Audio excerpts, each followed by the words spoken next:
एक बार गणेश भगवान जी एक छोटे बालक के रूप में चिमटी में चावल और चम्मच में दूध लेकर निकले। वो हर व्यक्ति से कह रहे थे कि कोई मेरी खीर बना दो, कोई मेरी खीर बना दो। एक बूढ़ी अम्मा बैठी हुई थी, उन्होंने कहा ला मैं बना दूँ। वह छोटा सा बर्तन चढ़ाने लगी, तब गणेश भगवान जी ने कहा कि दादी माँ छोटी सी भगोनी मत चढ़ाओ, आपके घर में जो सबसे बड़ा बर्तन हो वही चढ़ा दो। बूढ़ी अम्मा ने वही चढ़ा दिया। वह देखती रह गई कि वे जो थोड़े से चावल उस बड़े बर्तन में डाली थी वह तो पूरा भर गया है। गणेश भगवान जी ने कहा दादी माँ मैं नहाकर आता हूँ। खीर तैयार हो गई तो बूढ़ी अम्मा के पोते पोती खीर खाने के लिए रोने लगे। बूढ़ी अम्मा ने कहा गणेश जी तेरे भोग लगना कहकर चूल्हे में थोड़ी सी खीर डाल दी और कटोरी भरकर बच्चों को दे दी। बूढ़ी अम्मा की पड़ोसन ऊपर से देख रही थी तो बूढ़ी अम्मा ने सोचा कि ये चुगली कर देगी, तो एक कटोरा भरकर उसे भी पकड़ा दिया। बेटे की बहू ने चुपके से एक कटोरा खीर खाई और कटोरा चक्की के नीचे छुपा दिया। अभी भी गणेश भगवान जी नहीं आए थे। बूढ़ी अम्मा को भी भूख लग रही थी। वह भी एक कटोरा खीर का भरकर किवाड़ के पीछे बैठकर एक बार फिर कहा कि गणेश जी आपके भोग लगे कहकर खाना शुरू कर दिया। तभी गणेश भगवान जी आ गए। बूढ़ी अम्मा ने कहा आजा रे गणेशया खीर खा ले, मैं तो तेरी ही राह देख रही थी।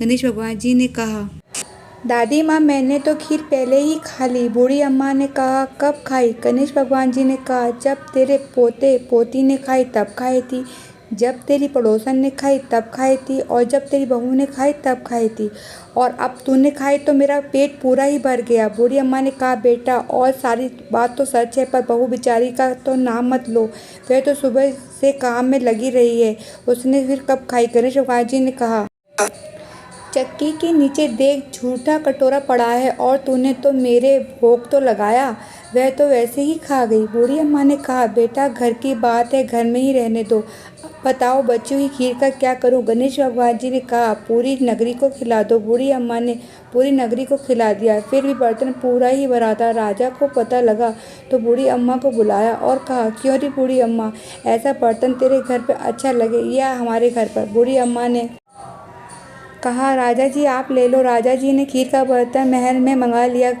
लाते ही खीर में कीड़े मकोड़े बिच्छू कंचले हो गए और दुर्गंध आने लगी। ये देखकर राजा ने बूढ़ी अम्मा से कहा बुढ़िया बर्तन वापस ले जा, तुझे हमने दिया। बूढ़ी अम्मा ने कहा राजा जी आप देते तो पहले ही कभी दे देते, ये बर्तन तो मुझे मेरे गणेश जी ने दिया है। बूढ़ी अम्मा ने बर्तन वापस लिया।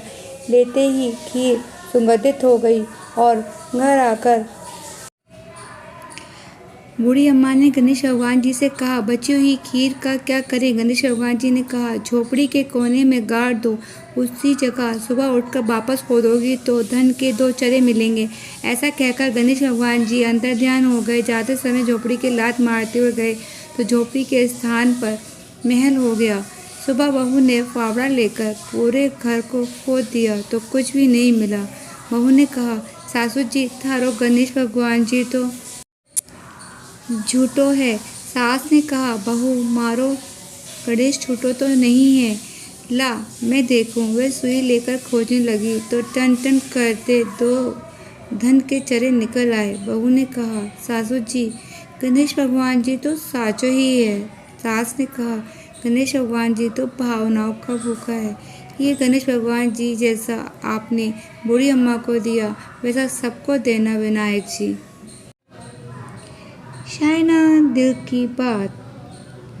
ये थी गणेश जी की खीर वाली कहानी। आपको भी गणेश जी की खीर वाली कहानी पसंद आई होगी तो प्लीज़ जो गणपति बप्पा को मानते हैं वह गणपति बप्पा के लिए मेरे चैनल को सब्सक्राइब और लाइक ज़रूर करें। धन्यवाद। हम फिर मिलेंगे। Bye bye.